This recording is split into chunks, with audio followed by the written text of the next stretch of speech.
अस्सलाम वालेकुम रहमतुल्लाहि व बरकातुहू। इकरा यास्मीन मलिक आपसे मुखातिब है। पाकिस्तान डिबेटिंग सोसाइटी की मरकजी सदर की हैसियत से पाकिस्तान भर में यूथ की वेलफेयर के हवाले से काम कर रही हूँ। आज इस वीडियो के बनाने का मकसद चंद अहम हकाइक आपके सामने लाना है। 1995 में मेरे वालिद जो कि सरकारी मुलाजमत से ट्रांसफर होके सून से केसर से रब्वा आते हैं और मेरी जाए पैदाइश रब्वा ही है।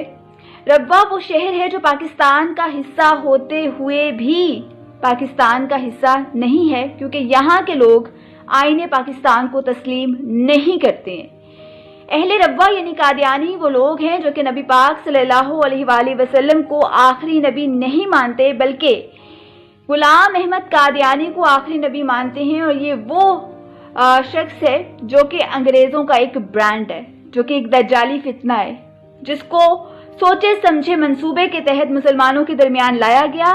और इसका मकसद सिर्फ ये था कि मुसलमानों से खौफजदा थे अंग्रेज, और वो चाहते थे किसी तरीके से उनके जहनों से जहाद का कंसेप्ट जो है वो ख़त्म कर दिया जाए। और इस मकसद के लिए गुलाम अहमद कादियानी को इस्तेमाल किया। और आज कादियानी उसी चीज़ को संभाले हुए हैं, उसी प्रोपेगेंडा के तहत जो है ये जो इनका एक नारा है love for all hate for non, ये दरअसल जहाद के कंसेप्ट को ख़त्म करने के लिए एक बज़ाहिर इन्होंने लिबादा ओढ़ा हुआ है लव फॉर ऑल का। और ये कितना लव फॉर ऑल है ये भी मैं आपको इंशाल्लाह अभी बताने वाली हूँ।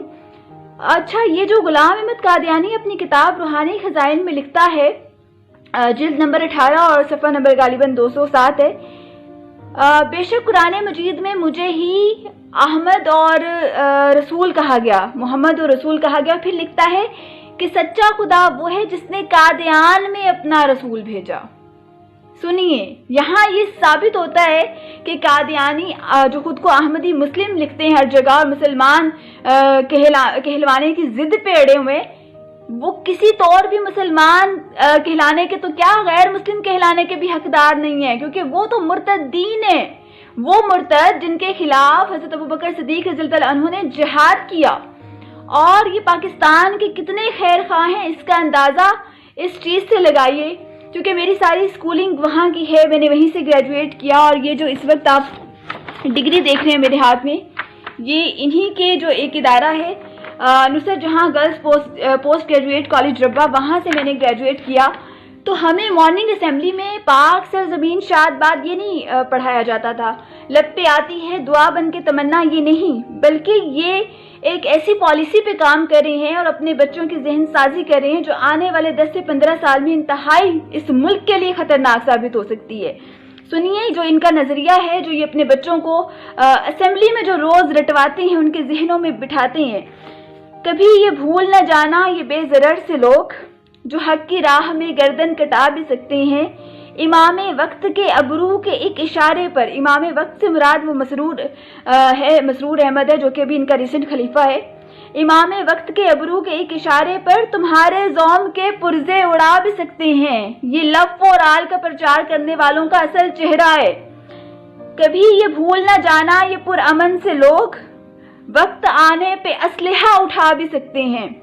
सदर उमूमी के दफ्तर पे जब रेड हुआ तो असलहा बरामद हुआ, ये हकीकत पर मबनी चीजें हैं।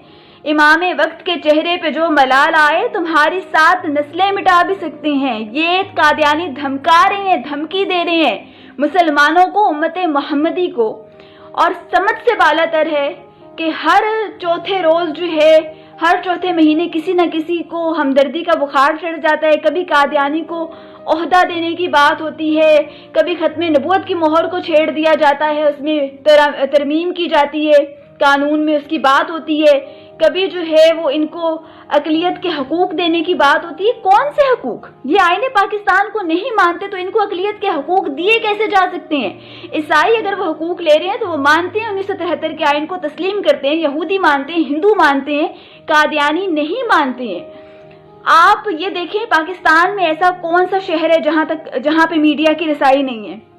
ईवानों से लेके प्राइम मिनिस्टर हाउस तक मीडिया पहुंच जाता है, लेकिन रब्वा में मीडिया को, पाकिस्तानी मीडिया को कवरेज करने की इजाजत नहीं है। आप वहां जाके कवरेज नहीं कर सकते, आप उनके दफातर को विजिट नहीं कर सकते। और क्योंकि वहां उन दफातर में आए रोज दिन रात जो है वो मुल्क के खिलाफ साजिशें हो रही होती हैं, तो कैसे वो विजिट करने दे सकते हैं आपको? انہوں نے جگہ ریلیز پہ لی تھی 100 سال کے لیے گورنمنٹ سے، اور آج تک اس کا ٹیکس پے نہیں کیا۔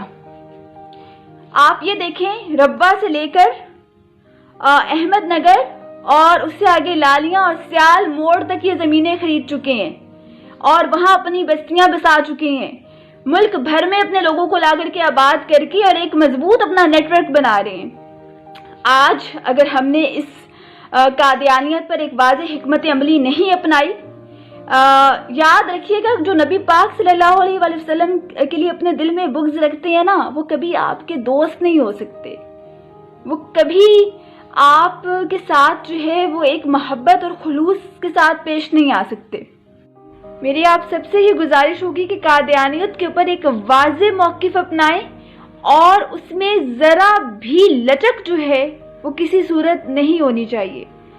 روز محشر جو ہے اللہ تعالیٰ سوال کرے گا، اور اس سوال سے بچانے والی ذات نبی پاک صلی اللہ علیہ وآلہ وسلم کی ہے، جن کی زبان پہ صرف یا ربی امتی امتی ہوگا۔ اور اگر اس دن نبی پاک صلی اللہ علیہ وآلہ وسلم نے کوئی سوال پوچھ لیا تو پھر ہم کہیں کے نہیں رہیں گے۔ خدا را اس چیز کو سمجھیں، اس چیز کو سمجھے، وگرنہ مکمل سلسلہ ہوگا تباہی کا تو دیکھیں گے۔ پس پردہ چھپے تھے کیا حقائق پیش منظر۔